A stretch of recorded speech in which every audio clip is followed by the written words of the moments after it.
Good morning, colleagues. Welcome back to Friday 5 and 5. Look at all of the real estate there. Look, no icons, no nothing. That's my first tip today. You can actually hide all of the icons by right-clicking on the desktop. This is useful if you're presenting to large audiences or even just your classes as well, just to reduce the cognitive load that's on the screen. So right-click, view, show desktop icons. Right-click, view, get rid of all of those desktop icons. Okay, that's my first tip. Second tip is, let me just drag this cognitive noise and load down here. Next for me is, let me just have a little reminder from my loop components. Okay, yeah, digital snacks. I'll put the link in the description below. Love this, two reasons. First is that these sort of like brain breaks have been categorized into different types of doing things. And second, it is in Padlet, one of my favorite tools. So you can see here, you've got lots and lots of things good for PSHE or tutorial sessions. Just bookmark it and have a little look. Give it to your students if they need a bit of a brain break.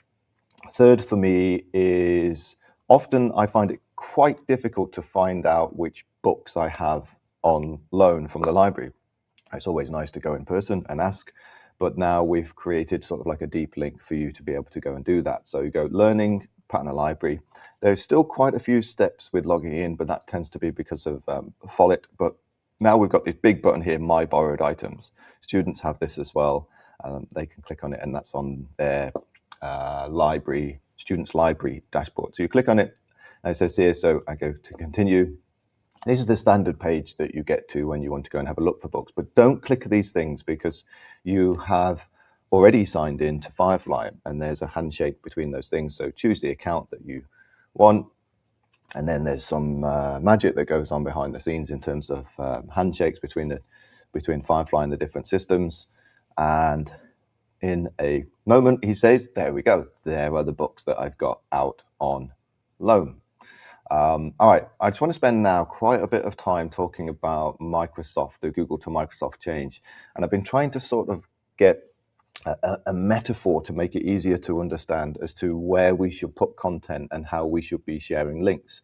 And I dropped all of this stuff into Notebook LM, and I know Notebook LM is a Google product, but it's one of the best at the moment in terms of creating metaphors and images. I put all of my research and everything else into it, and it came up with this model here. If I just maximize my page here so that we can see, it came up with the 3 homes model, and it talks about these different things, but I just want to simplify it even more and use my amazing drawing tools to be able to explain sort of what's happening. So if you think about this in terms of the 3 different types of home that we've got right now within the school.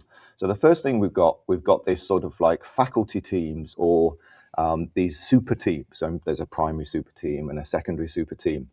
And then all of the content that sits in there, policies, etc., guidance, all of those sort of procedures, they will stay within that particular team and only colleagues are in that team. So if you want to share some content from that team to people that aren't in the team or aren't in that house, so for example, parents or students, what will happen if you try and share content from there, you'll constantly be getting requests to be able to access that house or access that team.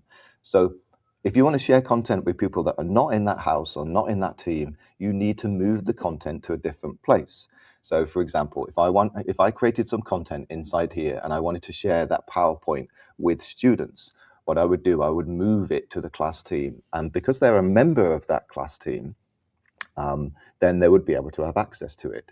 If I wanted to share it with parents, obviously the parents aren't a member of the super team or the faculty team, and they're not a member of the class team. So we would then need to move that content to our personal OneDrive and then create a link which would have the properties of share with anybody. Okay, so if you think about it, it's all about the audiences. If we've got students and we've got content that we want to share with students, then that content would be in the class team. If we had colleagues and we wanted to share the content with colleagues, then obviously it would be in the, either if you've got a faculty team, then obviously the faculty team that's inside there. But if you wanted to share it with primary colleagues, then it would be in the primary super team. If it's parents or external colleagues, what you need to do is you need to put it into your OneDrive and create a share with anybody in the world link and share it with them. Never copy the URL at the top Always create a share link and share that link. Now, if you rename the file, the link doesn't change. If you move the file within the same library, let's say if I've got a folder inside here and then I move a file between there, again, doesn't change the link. When I say library, really I should say house. Okay, I think I've probably used up all of my allotted time explaining the differences between those things. Take care, everybody. Bye-bye.